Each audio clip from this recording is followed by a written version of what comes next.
Hi. So I just released a song, not just released, but like, a little few weeks ago. There's a song that I wrote. It's called Same Old Situation, and it's actually on my very first EP. And I made a video of my mom reacting to it, and it's a very personal song to me, and it's actually written about my brother, and I'll get to that in a minute. Yeah, when I first started writing this song, it was always going to be about my brother because my whole life, I'm just going to say it. I'm just going to have to say it. There's no way just to avoid this. So he has been into drugs for, a long time. Can't really say when this first started happening, like the whole drugs thing, but like, you know how it kind of starts out, like, you smoke one time, you do this one time, you drink, you do this, and then it just gets worse and worse from there. I don't know, I'm like sweating, I'm so nervous. I don't like talking about this. This is like so personal and scary. I don't like personal things. I don't like talking about my stuff. If you listen to this song, I talk about how I hate talking about this. But yeah, so I started writing this song probably like a year ago. And it sucks because he's been in jail for the longest time. He's, always in and out of jail, just depends on like how long he's in there. But when I first started this song, I had the chorus down, same old situation.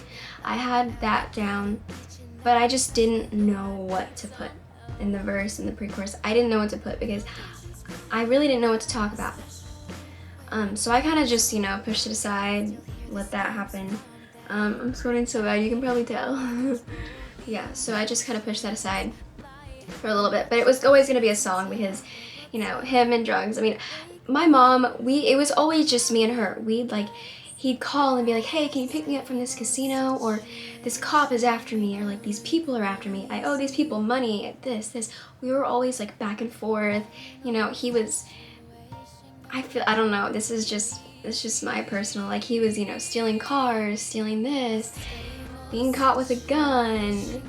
He escaped a halfway house. He was on the news. They were looking for him. It's bad. It's really bad, and it's a really bad situation.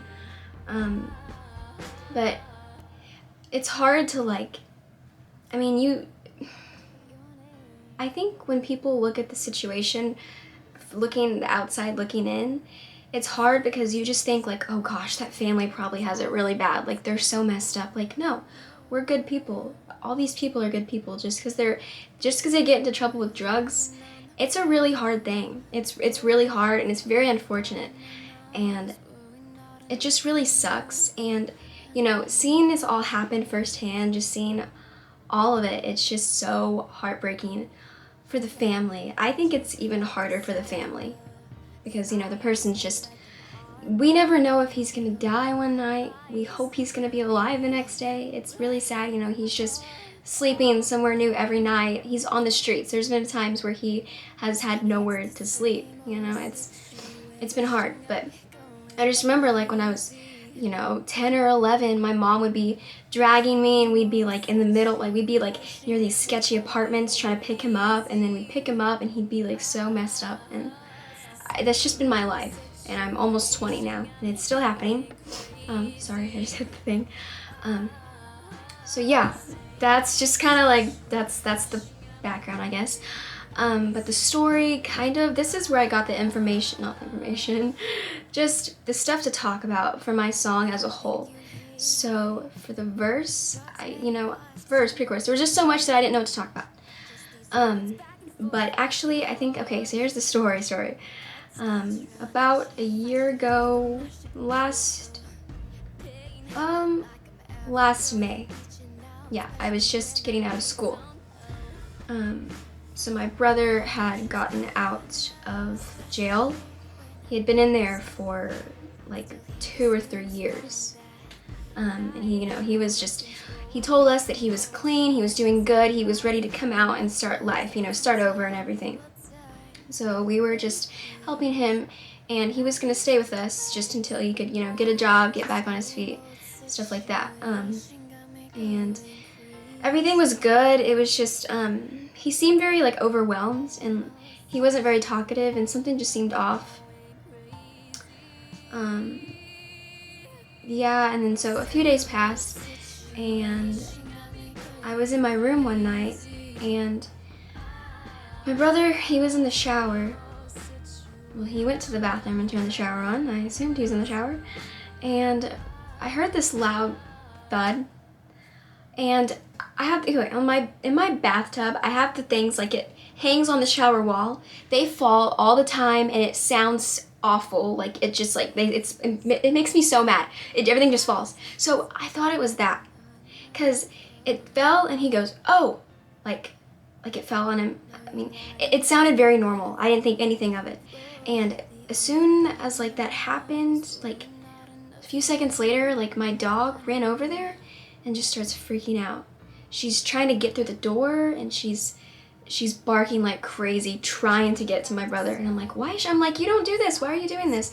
And so my mom wanted to tell him something before she went to sleep. She's like, I don't know, but I can't remember what I was gonna tell him. She kept thinking like, I don't remember what I was supposed to tell him, but I need to tell him. And so we talked for like 5 minutes in her room.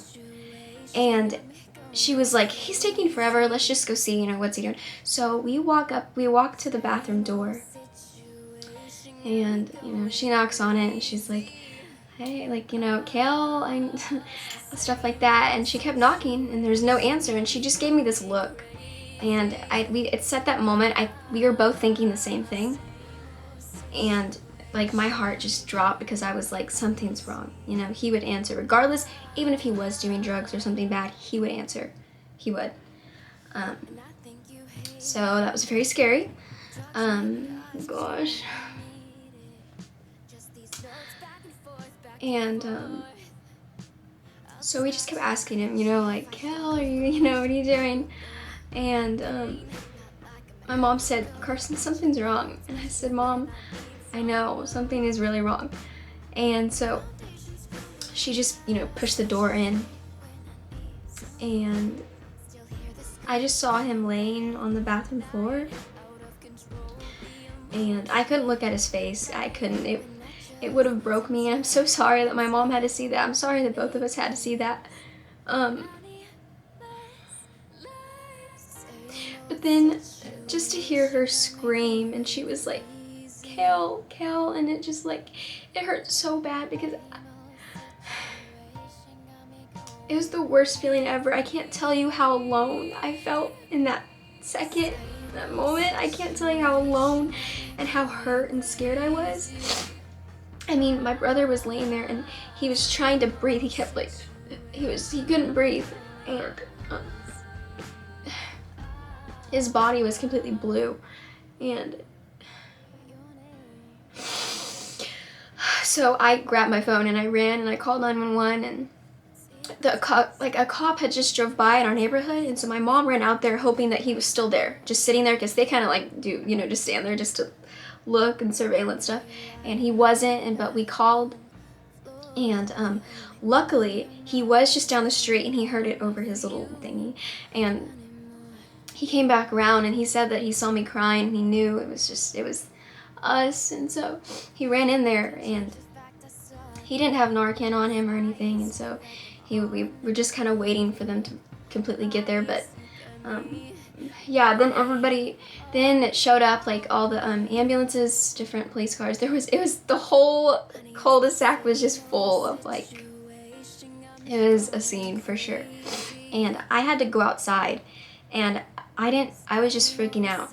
My dog was freaking out. She was the one that told us initially, and we just weren't listening. I mean, dogs know stuff like that. I mean, if your dog's ever acting weird, something is definitely up, because they can sense stuff like that. And I just wish that I thought maybe the noise scared her and she thought something happened, but she had never heard it happen, because we just got her. And so I was like, I didn't think it sounded fine. And I just, in a way, I feel like,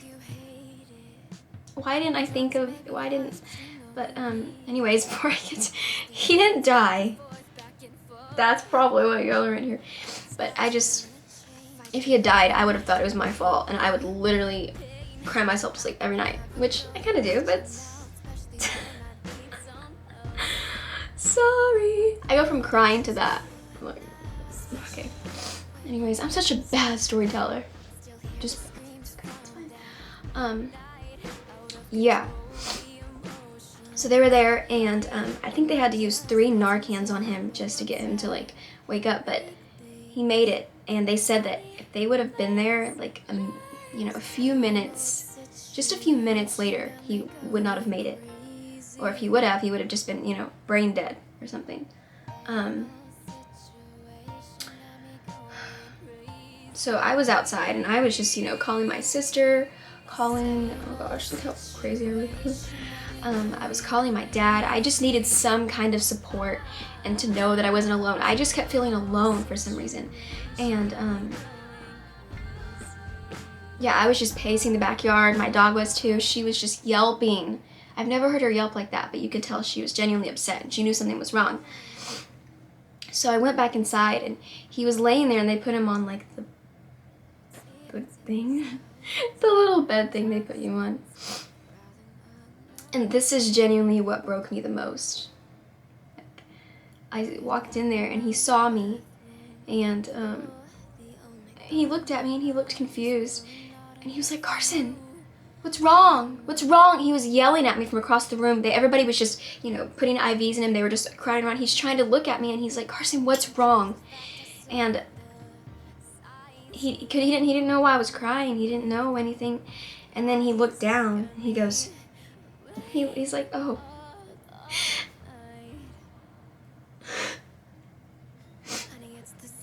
He was like, "Carson, I'm so sorry." He just kept saying, "I'm so sorry. I'm so sorry. I didn't mean to hurt you."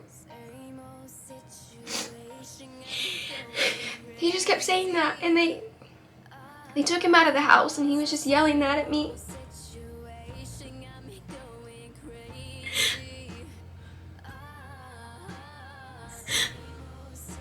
And I think that's what broke me the most. Because I could tell he was genuinely so sorry, and it's like he was trying to like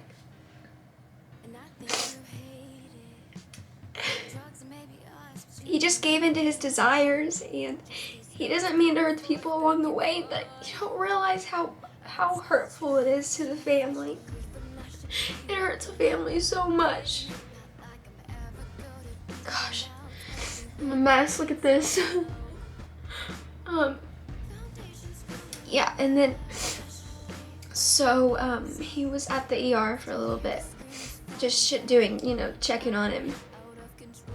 And my dad ended up coming over, and he took me back to his house, and that was honestly the worst night of my life. The worst night of my life ever. I couldn't sleep at the house because of all that just happened. I could not. Oh yeah, wait. But before I went back to my dad's, they brought him back, and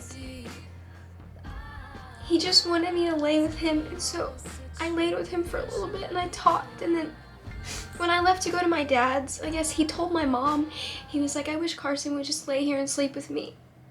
And I wish I would have. If I had known that before I left, I would have, because I don't want him to think that he's alone in any of this. We just want to help. And it hurt us really bad, and I'm sure it hurt him too.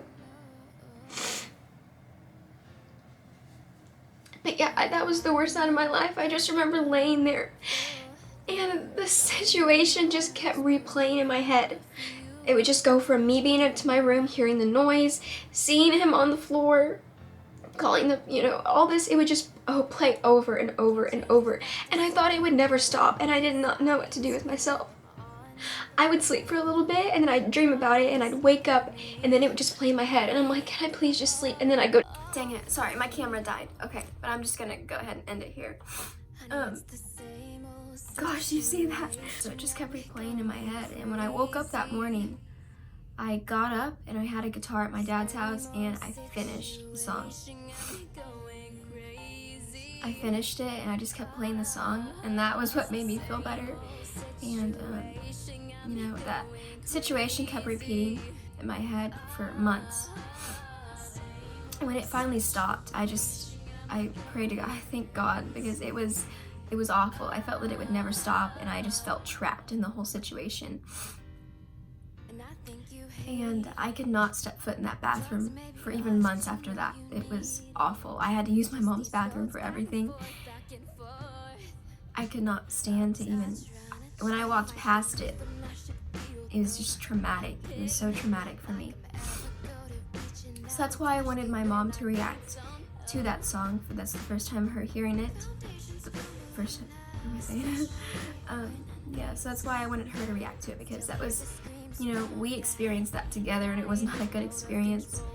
But I just prayed that, writing that song and having her listen to it, that it would give her some peace too.